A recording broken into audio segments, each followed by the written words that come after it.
नमस्कार, मैं हूं आपके साथ सृष्टि श्रीवास्तव। सरहदों पर बहुत तनाव है क्या? जरा पता तो करो, चुनाव है क्या? मशहूर शायर राहत इंदौरी की ये लाइन है और इसमें बहुत ही गहरा मतलब छिपा हुआ है।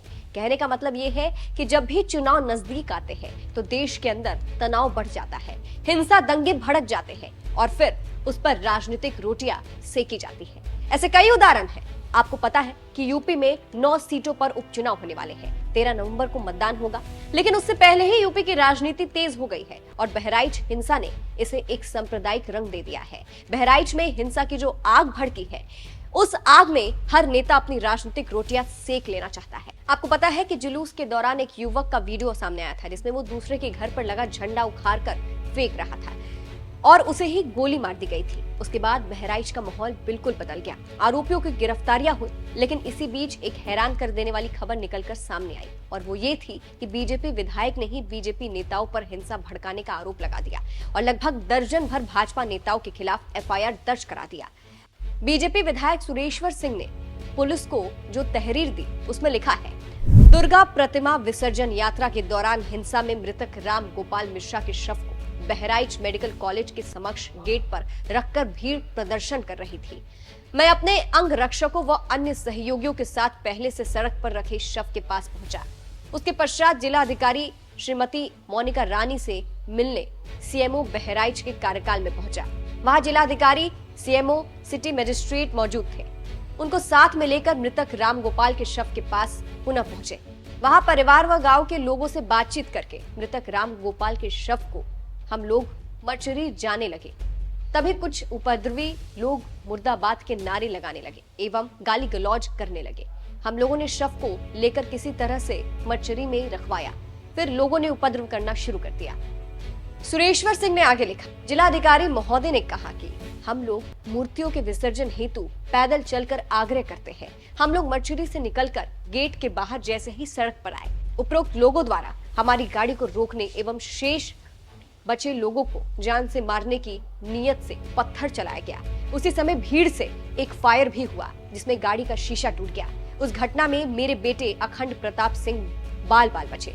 उक्त सारी घटना रात्रि 8:10 की मध्य की है। सीसीटीवी फुटेज में सारा कुछ स्पष्ट होगा। अंततः मुकदमा पंजीकृत करके समुचित एवं आवश्यक कार्रवाई करने का कष्ट करें।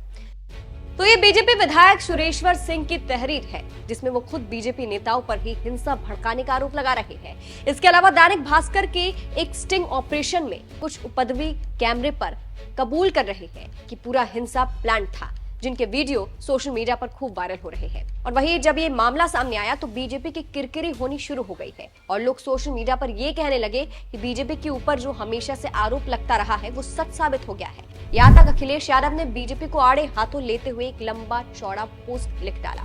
उन्होंने लिखा, धिक्कार है ऐसे भाजपाई राजनीति और सत्ता की भाजपाई भूख पर जो सियासत के लिए देश के भाईचारे के बीच दंगा कराने की साजिश करती है। बहराइच हिंसा के मामले में हर दिन नए खुलासे हो रहे हैं जिनसे भाजपा मुंह दिखाने लायक नहीं रही। भाजपा के विधायक ही भाजपाइयों पर साजिश करने की एफआईआर करा रहे हैं और दंगाई छुपे कैमरे के सामने सच उगल रहे हैं। भाजपा के जो थोड़े बहुत समर्थक और वोटर बचे हैं, अब तो भाजपा का ये षड्यंत्रकारी और हिंसक रूप देखकर वो भी शर्मिंदा है। भाजपा ने अपने समर्थकों की भावनाओं को गुमराह करके उनका इस्तेमाल अपनी सत्ता को बचाए बनाए रखने के लिए किया है। सच तो ये है कि भाजपा अपने ही लोगों के खिलाफ षड्यंत्र कर रही है। भाजपा भाजपाइयों से दंगे कराकर उन्हें ही फंसा दे रही है। तभी तो भाजपा का विधायक भाजपाइयों के खिलाफ रिपोर्ट लिखवा रहा है। अब तो भाजपाई भी कहने लगे हैं कि भाजपा किसी की सगी नहीं। यूपी कहे आज का नहीं चाहिए भाजपा। वहीं सोशल मीडिया पर बहुत से लोग भी अपनी अपनी प्रतिक्रिया दे रहे हैं। एक यूजर ने लिखा, यूपी को दंगा में झोंककर सत्ता बचाने का ख्वाब देख रही है भाजपा। सत्ता के लिए इतना नीचे गिरेगी भाजपा। हे भगवान, अब भगवान ही भाजपा को सबक सिखाएंगे। एक और यूजर ने लिखा, बीजेपी चुनाव जीतने के लिए किसी भी हद तक जा सकती है। दीपक सिंह नाम के यूजर ने लिखा, एक जगह हिंसा कराकर उसका इस्तेमाल चुनाव में दूसरी जगह करते हैं। यूपी चुनाव के समय कर्नाटक में हिजाब पर बवाल करवा रहे थे। ऐसे बहुत से उदाहरण हैं। तो कुछ इस तरह से सोशल मीडिया पर लोग प्रतिक्रिया दे रहे हैं। वैसे ये सब कुछ लोगों का कहना है, बाकी इसकी सच्चाई क्या है ये जांच का विषय है। लेकिन एक बात तो साफ है कि बीजेपी विधायक ने जिस तरह से बीजेपी नेताओं पर ही हिंसा भड़काने का आरोप लगाते हुए एफआईआर दर्ज कराई है, इससे बीजेपी बैकफुट पर है और खूब किरकिरी हो रही है। वैसे आप इस पूरे मामले को कैसे देखते हैं? क्या सच में चुनावी फायदे के लिए प्रायोजित दंगे कराए जा रहे हैं? आपको क्या लगता है? कमेंट करके अपनी राय जरूर बताइएगा। नमस्कार।